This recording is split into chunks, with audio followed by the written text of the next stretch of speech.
Bonjour à toutes et à tous, bienvenue en ce lundi. Avant les titres de cette édition, vos prévisions météorologiques s'imposent puisque le temps reste particulièrement maussade pour un mois de mai et un printemps bien entamé.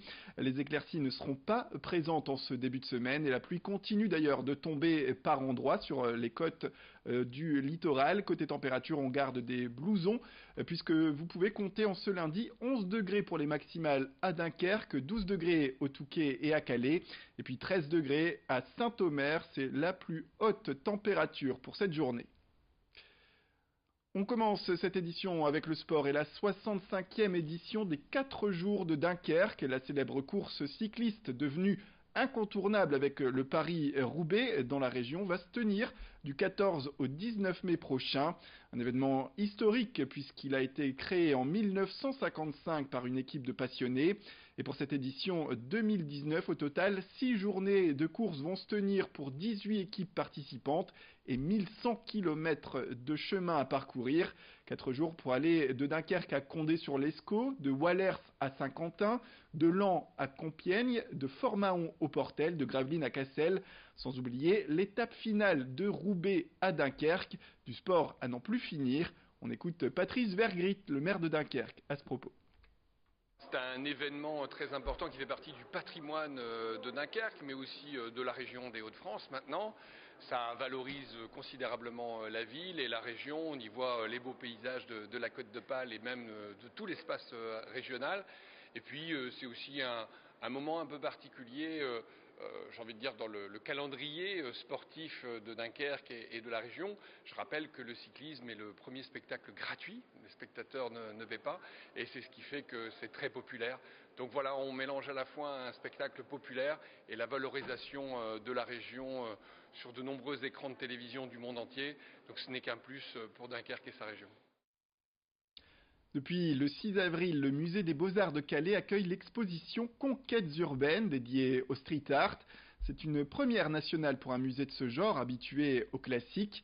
En tout, près de 61 œuvres retracent les origines de l'art urbain et son évolution à travers plusieurs artistes français mais également internationaux, avec parmi eux Banksy ou encore Keith Haring ou encore Mystique. De nombreuses animations sont prévues d'ailleurs au cours des prochains mois, comme des ateliers pour les enfants et les familles, ou encore, vous pouvez déjà prévoir l'événement La Nuit des musées. Ça se passera le 18 mai prochain. L'exposition est à découvrir jusqu'au 3 novembre. Marie-Astrid Hénard, responsable communication du musée des Beaux-Arts, était à notre micro. L'idée, c'était que l'exposition soit grand public et qu'elle explique aux gens qui ne connaissent rien du street art ce que c'est que cet art un petit peu étrange qu'on peut voir dans la rue mais qui pose souvent question. Alors en effet, pourquoi, pourquoi du street art dans un musée? On nous pose souvent la question. L'idée, c'était déjà de montrer la diversité de ce mouvement, de cette discipline. Voilà, montrer que ce sont des œuvres avant tout. Certes, ce qu'on expose, c'est pas forcément des tags qui ont été cherchés dans la rue, mais c'est des œuvres d'artistes qui sont maintenant reconnues par le ministère de la Culture, par pas mal d'institutions. Les nouvelles technologies créent de l'emploi dans la région, il faut le savoir. L'entreprise Nord Avenir Technologies, spécialisée dans la détection des réseaux et le géoréférencement, s'est créée à Seclin, dans la métropole lilloise, en 2016. Depuis, elle a ouvert des agences à Paris, à Lyon ou encore à Marseille plus récemment. Des structures qui couvrent le territoire national de façon importante, avec d'ailleurs l'ouverture prochaine de 6 nouvelles agences, que ce soit au niveau régional dans les Hauts-de-France ou au niveau national. Avec donc aux passionnés d'informatique, l'entreprise a besoin de nouveaux talents, comme des chargés de détection et de topographie, mais aussi des salariés pour le bureau d'études réseau. On écoute l'un des recruteurs qui revient sur les besoins plus particulièrement. Le groupe NAT aujourd'hui se développe tant bien sur un plan régional que sur un plan national.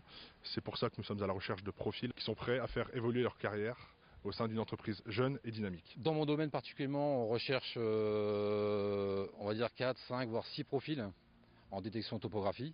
Et à savoir aussi que le groupe NAT recherche également des candidats dans d'autres types de services, genre bureau d'études ou fibre. Voilà, les entreprises qui recherchent également des compétences particulières. On en sait plus tout de suite à ce sujet. Au niveau des compétences, l'idéal c'est évidemment de recruter une personne qui est déjà active dans ce domaine. Ensuite, un profil type électricien serait l'idéal pour commencer dans ce genre de métier. Après, on est ouvert à tout type de profil. L'essentiel, c'est la motivation, le savoir-être également, c'est très important. Et également, après, au fur et à mesure de l'intégration dans la société, voir si c'est une personne qui s'implique à fond dans notre projet. Moi, à la base, j'étais électricien, donc j'ai des formations en électricité. Et sinon, c'est un métier qui s'apprend surtout sur le terrain. Il faut être curieux, il ne faut pas avoir peur de chercher à droite à gauche. Et après, c'est de la logique. Et pour le recrutement, vous pouvez écrire au mail suivant recrutement@groupe-nat.fr. Dernier sujet, on parle environnement et préservation de la faune. Les Ruchers de la Laquette est une association créée par deux jeunes étudiants de la région en ingénierie agricole. Thibaut Noël et Clément Gaudin veulent ainsi installer des ruches dans des lieux historiques ou même chez les particuliers. L'objectif est précis, il s'agit de préserver l'abeille noire des Hauts-de-France, une sous-espèce en voie de disparition selon eux. Pour démarrer le projet, ils ont déjà installé une ruche dans les jardins du château de Créminil à Étré-Blanche. Aujourd'hui, ils ont comme projet d'implanter 14 nouvelles ruches dans des lieux historiques ou chez les particuliers. Et pour cela, les deux étudiants ont besoin de 5 600 € en lançant une campagne de financement participatif. Les donateurs seront remerciés par divers lots, dont le plus recherché sans doute le miel de ces fameuses abeilles noires que ces abeilles vont produire d'ailleurs. Les personnes intéressées peuvent soit participer financièrement, soit accueillir une ruche directement dans leur jardin en payant une adhésion sous forme d'abonnement à l'année. Thibaut Noël, présidente de l'association, était au micro d'Alicia Sanfilippo. Les abeilles, c'est quand même un acteur majeur de la pollinisation, c'est pas les seuls, mais aujourd'hui l'agriculture dépend quand même en grande majorité des pollinisateurs, notamment en ce moment on peut le voir, le colza, il a besoin de ces pollinisateurs-là pour faire les rendements. Et plus globalement, toutes les fleurs, les productions, les jardins, tout le monde a besoin des pollinisateurs aujourd'hui, ça fait la majorité de notre alimentation. Voilà, c'est la fin de cette édition. Merci à toutes et à tous de nous avoir suivis. Restez avec nous, l'information continue.